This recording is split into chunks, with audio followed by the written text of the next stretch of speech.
In an odd sort of way, I look at this show, adventurers who don't believe in humanity will save the world, as one of the more memorable watches of this anime season. It's not my overall favorite, but the more I watched, the more I came to appreciate how at face glance it appeared to be so similar to what I've seen every anime season, at least a handful of them for the past 15 years of watching seasonal anime. But man, this show really did become something special. It is far from over, and as I was saying last week, honestly I feel like I'm getting close to a situation where I could probably leave it not seeing them save the world, but feel like it's a worthwhile adventure because we're never going to see every moment of every anime character's lives anyway. Even if the show fully adapts something, I mean, they're going to live their lives past where anything ends.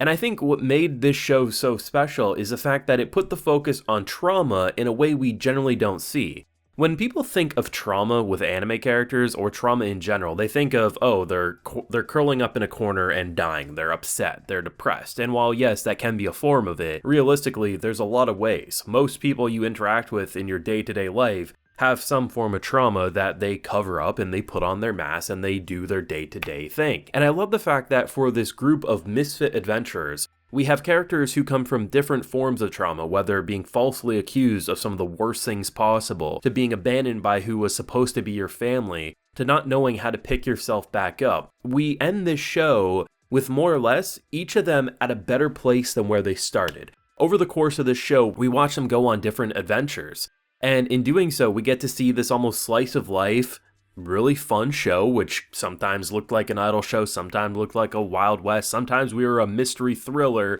trying to uncover some unsolved killings. But at the end of the day, this show ended with them at a point where they're happier than where they started. Things aren't perfect, they still feel bad about what happened to them, but we can leave this show feeling like this truly is the group that will bring out the best in each of them. And by the time they finally do reach the finish line, they tease the big Demon Lord extravaganza. They will save the world someday. But that's a story far, far in the future. And I love the fact that for a show that appeared so similar at face glance, we ended this show with one of the more memorable finish lines, in my opinion, and I really enjoyed my time with this. Now, I do have a full live reaction to the final episode, and all the episodes available on my Patreon, so if you do want to see any of my full uncut thoughts, head on over there and consider supporting, as I loved watching this one. An episode like this, is it the most explosive thing ever? No. And honestly, that's what made it feel memorable. This honestly, to me, rather than setting up something bigger, which you might be able to make the argument, okay, Olivia comes in, we now know she's a sword and everything, and she says this big Demon Lord thing's occurring. You could say, well, isn't that a big moment that's trying to set up something bigger? But given the fact that the show, I think it was literally in the first episode, said that these characters would someday save the world, to me it doesn't really come as a shock that there's something that at face glance seems to be the typical big boss that we have to fight. Is that white mask person behind it? Probably. So I mean, that just kind of felt like the natural next step, or at the very least a tease that it is far from over. Honestly, because people probably forgot that even happened in the beginning of the show, I kind of like the fact that they remind you that someday they will save the world, but we're trying to make the focus on them just being normal people right now. And by making everything just showing where every character that we experience in this show is at currently, some in jail, some doing better than others in jail, of course. I mean, Nick giving cotton candy to our Beast Boy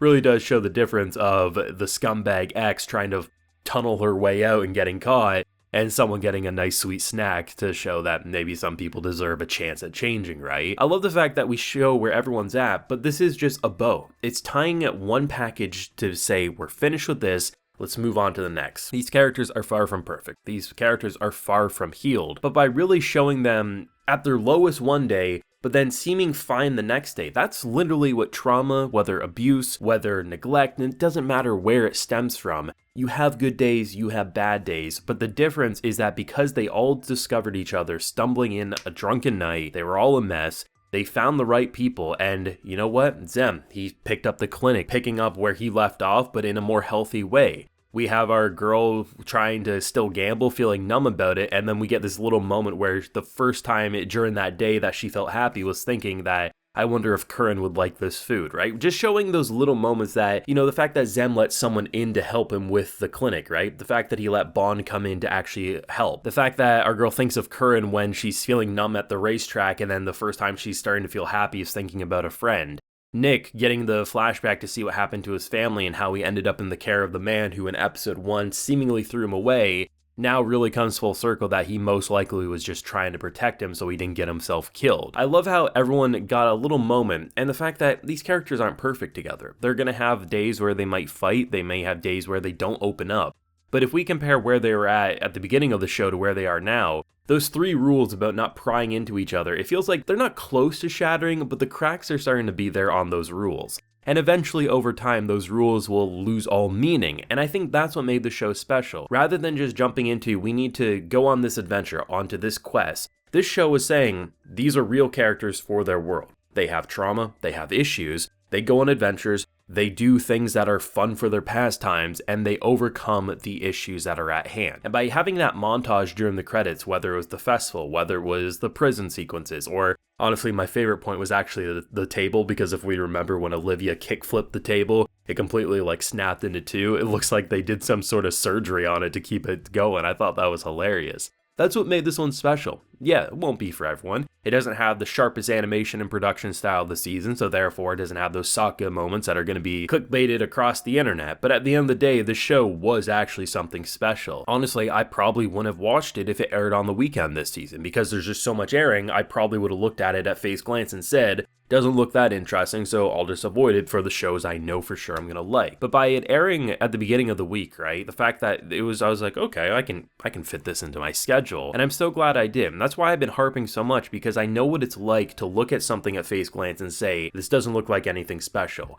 But I love the fact that, yeah, I recognize it won't be for everyone, and if someone tries it and doesn't like it, move on. That's what I say. If you don't like something, don't force yourself to watch it because someone you either respect or you generally have the similar taste with says they like it. You don't have to do that. But I think it's so easy to look at this show at face glance and say it's just another, what is this, an isekai? Oh, it's not an isekai. Oh, it's just a fantasy adventure show. We've seen these. It's I can pick out the personality a mile away. But no, you really can't. This really did turn out to be something special, and I'm not going to be forgetting about it anytime soon. If they make a season 2, I would gladly watch, but honestly, I don't need one, because like I said, we don't get to see every point in a character's lives anyway, so even though we haven't seen them save the world, I think, honestly, that's kind of what made the show special to begin with. The fact that rather than putting the focus on the grand punchline of defeating a demon king or saving the world in this way, instead it got summed down to each of their characters' stories and their personal traumas. The fact that they didn't try to magically resolve it by the end of episode 12 made it realistic and shows that we have good days, we have bad days, but honestly, the fact that there's something worth living for right now makes the bad days easier to overcome. And the fact that there were these missions, there were these incredibly deep and dark plot lines, but at the end of the day, sometimes they were just simple slice of life adventures, and honestly, what I wish more authors and anime studios would do.